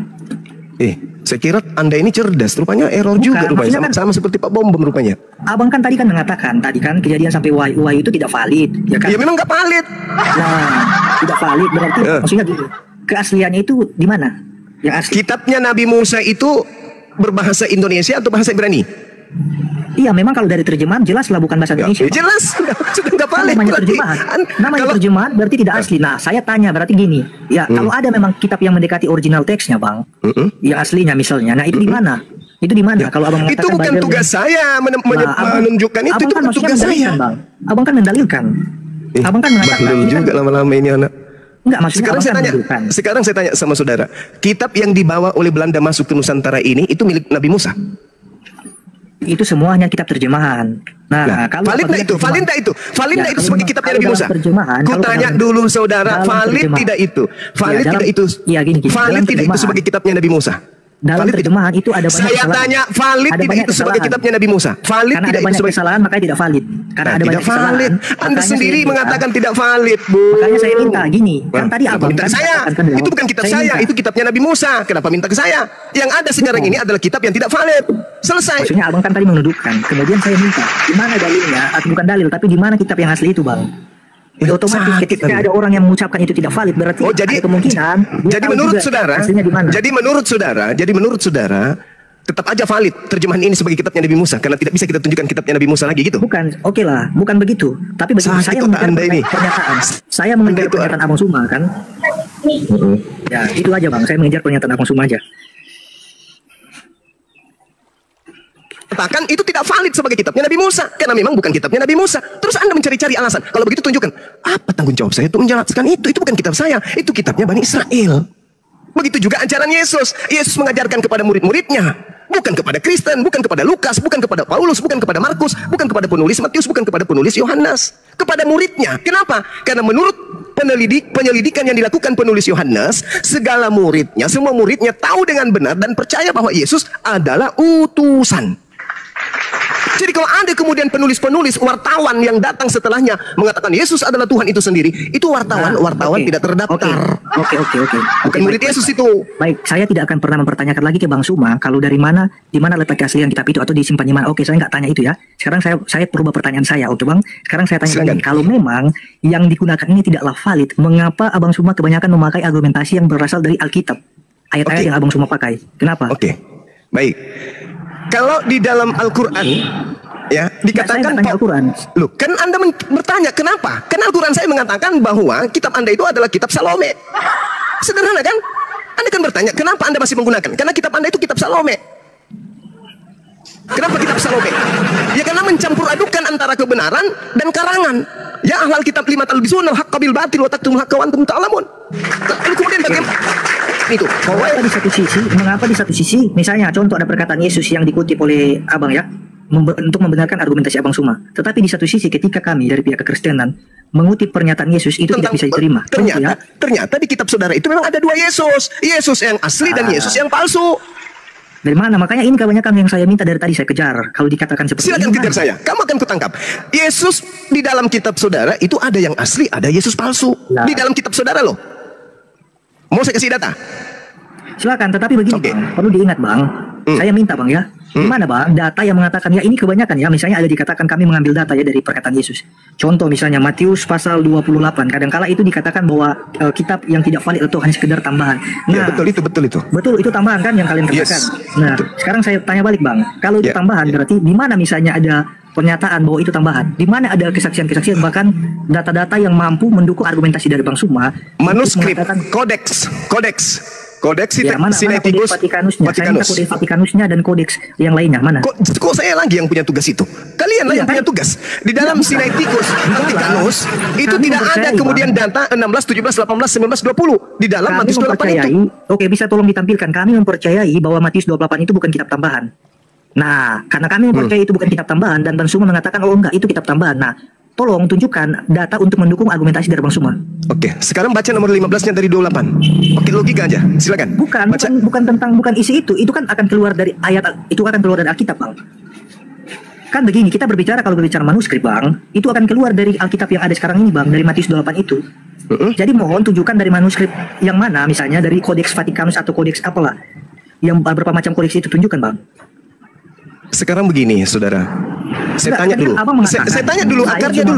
Saya tanya dulu akarnya. Matius itu ditulis tahun berapa? Ini dulu, akarnya dulu tanya. Aduh. Ya, jadi begini, kalau misalnya saya mengakui misalnya contoh ya, saya mengakui kalau saya mengakui kalau tidak semua isi Alkitab atau tidak semua catatan-catatan tentang Matius itu saya hafal. Saya udah jujur nih. Nah, misalnya tentang wawasan saya. Sekarang saya tanya dulu sama Anda, Matius itu ditulis tahun berapa? Itu dulu. Iya, saya belum bisa memberikan. Ya sudah, lalu untuk apa saya tunjukkan manuskrip? Kalau tahunnya saja Anda nggak tahu. Itu sebagai bukti. Nggak begini kan, ketika saya mengetahui, otomatis kan dari belajar dulu, Bang. Benar nggak? Nah, ya, terus kenapa Anda mengimani kalau tanpa Anda pelajari? Kan lucu. Nah, berarti Anda beriman dulu tanpa pelajari lebih dulu. Ya, harusnya Anda pelajari dulu baru imani. Kalau begitu Bang, silakan Abang ajarkan kepada saya dan tunjukkan data mengenai tentang apa yang saya imani dalam Matius 28 itu, bahwa ternyata itu. Silakan Anda baca nomor 15-nya tanpa kita tunjukkan. Nomor 15-nya yang menentukan. Saya nggak mau tunjukkan aja, Bang. Itu Anda nggak mau, saya mau. Jangan secara tekstual dalam Alkitab, tapi kita beralih. Kita ke kode Vatikanus. Nggak bisa. Kitab Anda yang membuktikan dirinya palsu. Kok jadi saya yang membuktikan? Kitab Anda sendiri.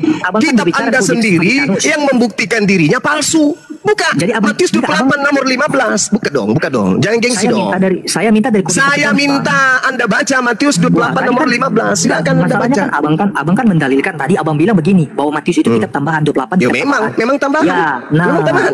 Dan Abang juga mengatakan begini sama saya. Kamu itu jangan hanya sekedar mengimani tapi belajar dulu dong. Ya harus. Hanya orang bahlul yang beriman kepada sesuatu yang tidak dia tahu. Hanya orang bahlul. Kamu jangan sekedar imani tapi belajar dong. Belajar. Kenapa Anda tidak mau membaca nomor 15-nya? Kenapa saudara tidak mau membaca nomor 15-nya? Kenapa? Malu. Matius 28 nomor 15. Coba Anda baca. 15 ayat 15. Gitu. Kalau mau cerdas itu begitu. Mereka orang itu kan berbuat seperti yang dipesankan kepada mereka dan cerita dari antara orang hidup sampai sekarang. Nah, yang harus tersiar sampai sekarang apa? Ya ini kan cerita tentang dusta Mahkamah Agama. Iya, yang harus tersiar sampai hari ini apa? Itu cerita itu bahwa Yesus tidak disalibkan. Bahwa Yesus tidak dibangkitkan. Siapa bilang aduh pendusta pembohong? Ini berita yang harus tersiar adalah tentang tentara upahan. Betul? Iya, tapi juga terus kenapa ada penambahan berikutnya? Pergilah ke seluruh dunia. Jadikanlah seluruh bangsa muridku. Yang mana yang harus tersiar? Tentang tentara upahan atau beritakanlah atau jadikan seluruh bangsa jadi murid? Yang mana yang harus tersiar? Ya perkataan Yesus lah sendirilah, kan beda Bang. Ya itu dia tadi. Jadi yang harus tersiar sampai hari ini tentang tentara upahan. Bukan pergilah ke seluruh dunia. Itu data tambahan pergilah seluruh dunia itu adalah tambahan karena orang-orang Roma menginginkan seluruh dunia menjadi pengikut penyembah roh dewa-dewa Romawi, sehingga dia menambahkan pergilah ke seluruh dunia, jadikan selulah bangsa menjadi penyembah roh. Salah. Itu silakan. Ini ada adik saya di sini. Anda akan ditunjukkan. Dinda Jibril monitor. Kontradiksi sebentar. Apologetik sebentar. Apologetik dek sebentar. Tadi kan kau minta data kodeks, ya kan? Ya, apa yang ingin minta data apa? Monitor. Waalaikumsalam warahmatullahi wabarakatuh. Waalaikumsalam warahmatullahi wabarakatuh. Nah, ini ternyata masih awam sekali anak ini. Ya, saya bantah dulu ya pernyataan Bang Suma ya. Oke, Nggak saya perlu, nggak kalau paham cuma membantah ayam pun bisa. 11, 12, Silakan 13, Dinda Jibril. 14, 15. Jadi 11, 12, 13, 14, 15 ini Bang. Bisa ada nggak yang bisa menunjukkan manuskrip Matius Bisa. 28 Sebentar, ini? sebentar, Silakan. dicari, saya Enggak, berharap enggak, dulu ya, kau Bang. diam aja, kau diam. Kamu Izinkan ilmu saya, boleh Bang. jadi. ilmu secuil, ilmu secuil. Oke lah, tapi aku nggak Diam, bisa diam. menjawab ini. Jangan melunduk. Diam, Bang. diam, Ya. diam, adik, diam. Nanti dijawab. Besarin, Boleh besarin. Jetek, kau kalau syahadat kau cerdas kau nih, betul cerdas. Nggak Kalau perlu, dia Bang. pakai Nggak otak perlu sih, saya kalau sadar. asumsi Iya. susah. Malah saya nggak perlu saya bersahadat. Ya udah nggak usah, saya juga butuh kau. Yesus Jadi- bersahadat. Saya juga nggak butuh Islam, Bang. Iya, Islam juga jadi- kebetulan tidak butuh orang yang tidak punya otak. Lanjut, Kalau lanjut. kalau di sini dilihat di Mark chapter 16 ini 8. Ini kalau kita zoom in ya. Nah, ini cuma sampai sini. Ini bawahnya kosong. Jadi yang 8 sampai 20 itu nggak ada sebenarnya. Ini original teks ya langsung dari Sinaiticus. Nah, dan ini juga dikuatkan oleh Text and Canon Institute dari textandcanon.org. Ini dari kekristenan. Kenapa di sini di list lagi list kodeks yang memang nggak punya ujung pasal itu. Jadi di Old Latin manuskrip Codex Bobenis ini nggak ada. Habis itu di Codex Syriac manuskrip nggak ada. Di Siddiq manuskrip nggak ada. Di Christian Palestinian nggak ada. Di Aramaik nggak ada. Aramenian manuskrip nggak ada. Di Georgian manuskrip pun nggak ada. Jadi dari kekristenan juga udah mengakui bahwa memang ayat-ayat ini nggak ada di ujungnya. Ini kosong. Ini kalau saya zoom Ya. out. Kalau saya zoom out memang, nah tuh kelihatan kan kosong. Matius 28 ini kan, Dek? Ini 16 9 ke 20. Iya, itu Markus. Yang dimaksud Matius 28. Matius 28.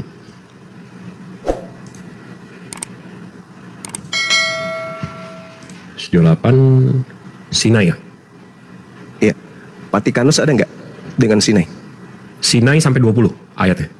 Kalau Vatikanus, Vatikanus saya belum cek. Mestinya sih nggak ada juga ya. Karena dia Sinaiticus sama Vatikanus ini bertabrakan terus meskipun di abad yang sama. Matthew. Bentar ya. Matthew. Keringat dingin, jangan keringat dingin ya. Ambil tisu, ambil tisu. Ambil tisu. Berjetek, ambil tisu, keringat dingin, gue bilang.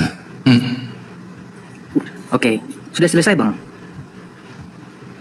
Enggak, kenapa dengan ini kenapa, Bang? Ya, oke, udah selesai ya. Enggak, karena ini pun kalaupun ada di sini, ini abad 4, Bang. 400 tahun setelah keempat. kejadian. nah, sedangkan Matius itu dituliskan tahun 60-an, 62. Klaimnya, betul. Ya. Oke. Klaimnya Jadi begitu. intinya begini. Karena tidak ada kode satupun yang menunjukkan bahwa ada berisi ayat dalam Matius 28 itu, berarti intinya itu tidak valid ya. Oke. Tetapi begini, Bang. Yang misalnya yang dikatakan dalam Matius 28 tadi itu, bahwa itu adalah ayat yang tidak valid. Pertanyaan saya, Bang, kenapa di dalam Kisah Para Rasul, Bang, ini jelas-jelas ya, Bang, misalnya ada dari peristiwa Pentakosta ini ada orang-orang yang mendengar atau menyaksikan peristiwa Pentakosta ini, bukan orang-orang Yahudi saja. Oke. Biar sama saya aja, Bang, semua bentar. Dia elam penduduk Mesopotamia dan lain Iya, sebagainya. boleh. Bang. Silakan, Dek. Kemudian disampaikan juga, dilanjutkan juga tentang khotbah Petrus di sini ya. Maka Petrus mulai berkhotbah kepada orang-orang ini, Bang. Ini mereka menyaksikan bahwa peristiwa Pentakosta, Bang. Bahkan Oke, juga, Bang, oke. kalau misalnya kita menelusuri dalam surat Tuhan sih, Bang, ada banyak misalnya tentang murid-murid ya. Jadi Iya. Paulus atau Petrus itu diperintahkan untuk orang-orang bersunat. Iya. Kemudian Iya. Saya melanjutkan, Bang. Enggak, tapi abang mesti paham, abang mesti pahami. Iya, saya semua kitab yang abang pegang sekarang itu nggak ada di abad 1, abad 2, abad 3, Bang. Nggak ada manuskrip atau tulisan langsung. Jadi kalau abang bilang, oh ada saksinya, mau di abad 1 mau 2 juta orang pun yang ngelihat. Tapi kalau dari 2 juta itu nggak ada yang nulis, itu berarti nggak ada buktinya, Bang. Karena di Bible abad 1, abad 2, abad 3 itu nggak ada, Bang. Jadi ini cuma imani saja. Tetapi kan begini, Bang, ketika misalnya ada klaim-klaim bahwa ini tidak ada di abad pertama, abad kedua, dan abad kemudian, saya bingung juga ya. Ada yang membuat saya bingung. Kebanyakan justru dari Alkitab yang kami pakai inilah yang dianggap itu palsu, itu dijadikan argumentasi dari pihak lawan. Ya, terus jadi yang kalau membuat kalau kami- kita pakai oke, menurut abang kita kalau mau mematahkan pola pikir abang yang salah kaprah yang menuhankan dewa-dewa ini, kita mesti maksudnya begini. tunjukin apa? Al-Quran. Abang nggak akan mengimani Al-Quran, abang nggak akan mengimani kitab yang dari abad 4 ini kan? Bukan persoalan apakah saya mengimani, bukan.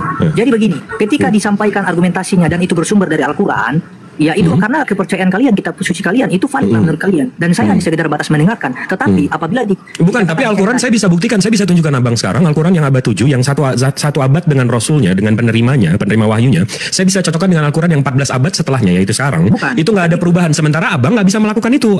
Biblos abang abad 1 nggak ada, abad 2 nggak ada, abad 3 nggak ada.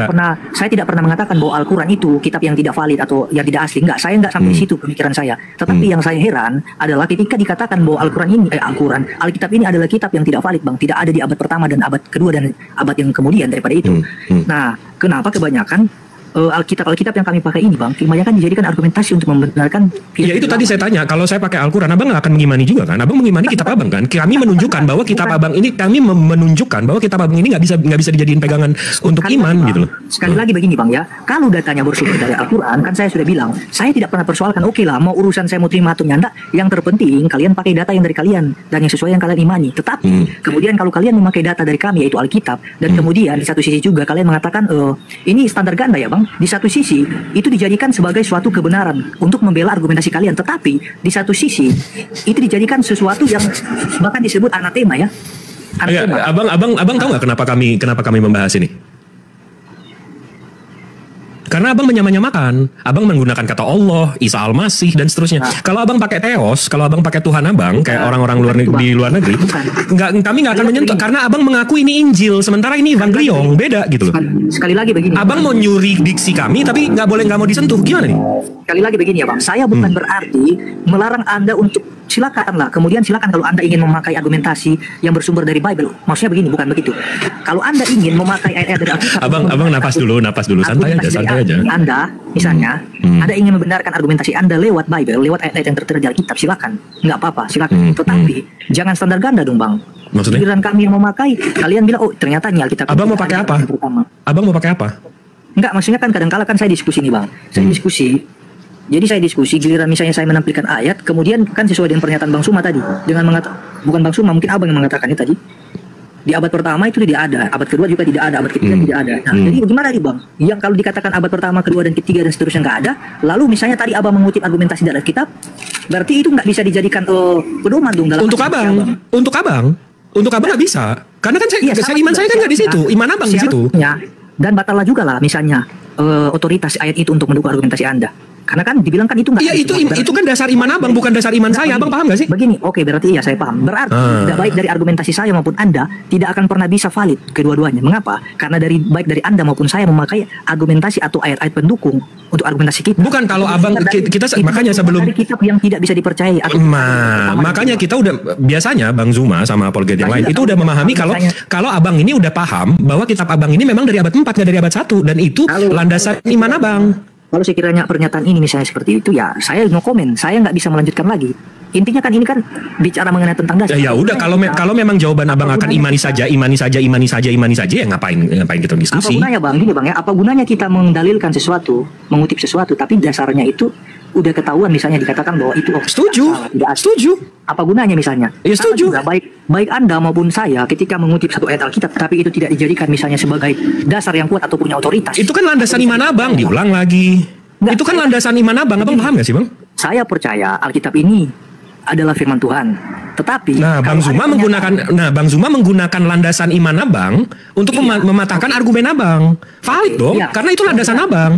Tapi detik abang bilang, oh ini ditulis di abad 1, oh ini ditulis di sini, oh ini saksinya ada 50.000. Ya mana? Kami tanyakan lagi mana? Nggak ada itu. Di satu sisi benar, itu seperti menumpang dalam argumentasi saya, kan? Menumpang dalam keimanan saya. Argumentasi Bang Suma itu argumen, Bang. Terus Bang Suma argumennya dimulai dari mana kalau nggak dari dasar keimanan abang? Iya, dia gunakan dari Alkitab yang saya percaya sebagai firman Tuhan. Di satu sisi, Alkitab yang saya pakai untuk membantah argumentasinya, ya seperti yang kamu katakan tadi, ini nggak ada di abad pertama, nggak ada di abad kedua dan seterusnya. Dong, baik dari kamu maupun dari saya. Ya, betul. Nggak valid dong. Betul. Alhamdulillahnya, landasan iman kami nggak ada di situ. Jadi kami nggak gugur iman kami. Yang gugur itu iman abang. Makanya dari saya begini, apabila misalnya ini tidak lagi layak dipercayai misalnya oleh kalian, saya kan masih tetap percaya dan kalian nggak percaya. Oke. Nah, kalau begitu ya buat apa misalnya saya berargumentasi, sedangkan data yang saya paparkan tidak bisa diterima sebagai kitab suci atau Iya. keyakinan itu. Terus kami melandasi untuk mematahkan argumen abang dari mana? Iya, dari keimanan saya. Tetapi Ya usul. iya, tetapi Gimana di sih, satu Abang? sisi sederhananya begini. Ketika saya mau memaparkan argumentasi untuk membantah argumentasimu, kamu mengatakan bahwa di abad pertama lo dan kedua dan ketiga lo tidak. Begitu abang bilang udah ada saksi. Oh ini saksinya begini, oh ini saksi. Sementara saksinya nggak ada. Ini kita berdiri sendiri di abad keempat. Iya, supaya kita nggak bertele-tele sebenarnya gitu. Ini udah lumayan 40 menit. Fix aja lah. Yang awalnya saya meyakini, tetapi kemudian tidak diakui. Oke, silakan, nggak apa-apa. Nggak, tapi di sini saya mau memberitahu bahwa yang abang yakini ada saksi dan seterusnya itu nggak ada, bang. Abang boleh cari tahu sendiri. Saya nggak akan ngajarin abang. Tapi kalau abang mau belajar, mau tahu dan abang bisa verified juga. Kitab abang ini nggak ada di abad 1, abad 2, abad 3. Saya bisa tunjukin dari Sinaiticusnya sendiri. Sinaiticusnya ini bapak-bapak gereja ini mengakui bahwa ini tulisan Kristen yang lengkap, termuda atau tertua, terawal, paling awal itu kata-kata mereka. Ini yang paling awal. Dan ini perkiraannya di 325 ke 350. Itu nomor 1. Kedua, kalau abang pelajarin lagi, abang percaya Tritunggal? Yes. Nah, kalau abang percaya Tritunggal, abang pelajari lagi. Tritunggal itu sumbernya dari Tertullian, bang. Abang bisa Google, abang bisa cari tahu. Bapak Trinity, Tertullian. Abang tahu, oke. Tertullian itu lahir di tahun 155 ke 160, meninggalnya di 220, 230. Abang tahu nggak Tertullian 40 ke 50 umurnya pertama, itu dia agamanya apa, bang? Ya, agama di luar Kristen. Roman Greco namanya. Konsep ketuhanan Roman Greco itu Capitolin Triad. Tuhan Capitolin Triad ini 3. Sang Bapa, Jupiter, Juno, Sang Firman. Ya, jadi Tuhannya Tertullian sendiri di 50 umur dia pertama itu Tertullian ini konsep Tuhannya itu Capitolin Triad. Bapaknya Jupiter, anaknya Sang Firman atau Juno, habis itu The Wisdom, Roh Kudusnya. Nah, Tertullian masuk ke Kristenan di umur 50, habis itu dia mengusung konsep Trinitas. Yehosua di abad 1 dijadikan Firman, Roh Kudus dijadikan The Wisdom, Jupiternya digantiin jadi Tuhan Bapa. Di mana ajaran nabi-nabi ini, bang? Di ajaran abang sekarang ini. Ajaran nabi-nabinya di mana? Apakah benar Nabi Ibrahim alaihissalam pernah menyembah Tuhan yang 3-1-1-3?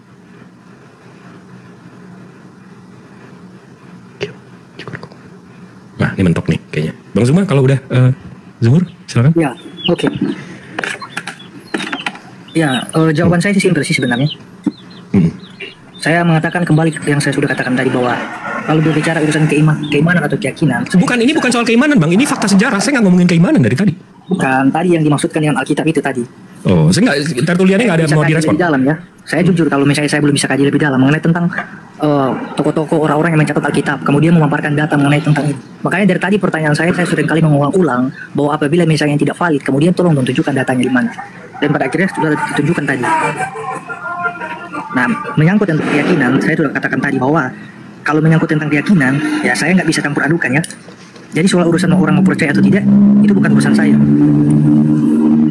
Ya, itu dari saya. Jadi soal Tertullian apa nggak ada mau ngerespon sama sekali? Soal Tritunggal? Nggak ada, karena dia udah beralih ke dalam ajaran bidat. Oh, Tertullian bidat? Dia bapak Trinitas loh, Pak. Bang? Bang? Tertullian ini bapak gereja nomor 1 di abad 2. Ya, itu dia saudaraku yang diberkati dan dikasih oleh Tuhan kita Yesus Kristus. Kita bersama-sama telah melihat serta menyaksikan bagaimana keberlangsungan suatu diskusi atau debat yang sangat menarik. Dan bahkan kita sendiri yang bisa memberikan penilaian terhadap setiap data yang mereka bawakan di hari ini. Apakah semuanya itu bisa dibuktikan kebenarannya atau malah sebaliknya. Dan kalau kita melihat bagaimana seorang apologet Kristen ini, dia sangat luar biasa sekali, dipakai Tuhan dan dengan hikmat Tuhan dia boleh dipimpin untuk membawakan atau mempertanggungjawabkan imannya terhadap Ustadz Zuma dan kawan-kawannya. Bahkan dia juga bisa mematahkan setiap tuduhan liar, bahkan argumentasi, bahkan data bodong dari seorang Ustadz Zuma yang dimana memang Ustadz Suma ini tidak pernah henti-hentinya untuk membahas tentang kekristenan, tidak pernah henti-hentinya untuk mencomot-comot ayat Alkitab dan kemudian dia tafsirkan sesuka hatinya, dan bahkan hal itu dia jadikan untuk menyerang iman Kristen, yang dimana pada dasarnya ketika dia mencomot ayat Alkitab, ketika dia mentafsirkan Alkitab, semuanya itu pasti jauh atau lari dari maksud dan tujuan penulisan ayat tersebut.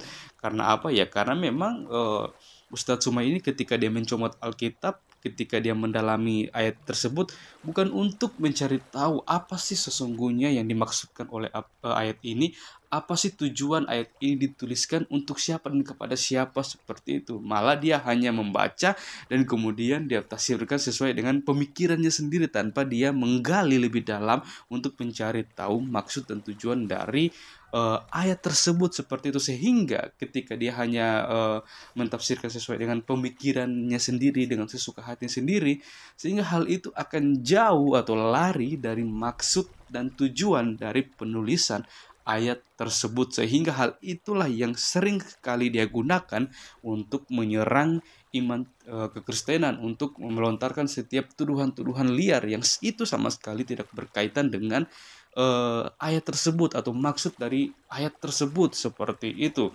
Karena kalau kita lihat contohnya, ketika Ustadz Suma berdiskusi dengan apologet Kristen, pasti ada salah satu ayat yang menjadi ayat favorit yang selalu dia singgung di dalam suatu diskusi atau debat, yaitu tentang pengajaran sesat, yang dimana Ustadz Suma mengatakan bahwa ini pernyataan Tuhan Yesus, barang siapa manusia yang mau menuhankan Yesus, mereka termasuk atau tergolong orang-orang sesat, seperti itu. Padahal dari judulnya saja itu suatu peringatan bahwa nanti akan datang suatu saat nanti, sekarang ini pun itu sudah ada, bagaimana begitu banyak orang mengatasnamakan Yesus untuk mencari kepentingannya sendiri, untuk kepentingannya pribadi, seperti itu, menggunakan nama Yesus untuk kepentingannya sendiri.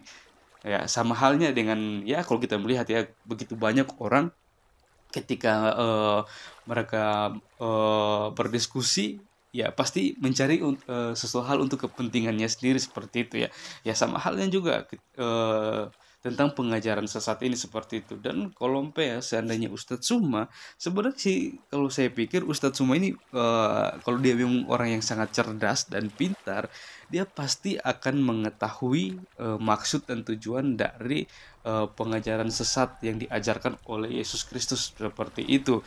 Karena kalau dia membaca konteks sebelum dan sesudah dan keseluruhan ayat itu, pasti dia akan mengerti apa yang dimaksudkan oleh Yesus tentang perkataannya itu, seperti itu ya. Tapi yang namanya kalau hanya untuk mencari kepentingan sendiri, seperti yang saya bilang tadi ya, kita tahu sendirilah ya, dan kita sendirilah yang bisa menilai, seperti itu.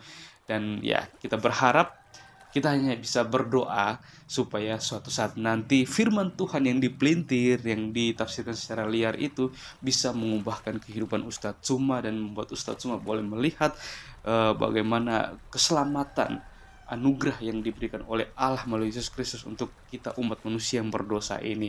Dan kita berdoa untuk teman-teman para apologet Kristen di luar sana yang terus berjuang untuk meluruskan setiap tuduhan-tuduhan liar, untuk memproklamirkan kebenaran, kabar baik, kabar sukacita itu kepada setiap orang, supaya melalui hal ini banyak orang yang boleh dibukakan hatinya, pikirannya, bahkan banyak orang yang boleh melihat bahwa keselamatan yang sejati hanya ditemukan dalam Yesus Kristus, sehingga mereka boleh mengambil keputusan untuk percaya kepada Yesus Kristus sebagai satu-satunya Tuhan dan Juru Selamat dalam kehidupan mereka. Oke, baik teman-teman. Mungkin sekian video kita di hari ini. Sampai berjumpa di video-video saya yang selanjutnya, dan kiranya Tuhan Yesus memberkati kita semua.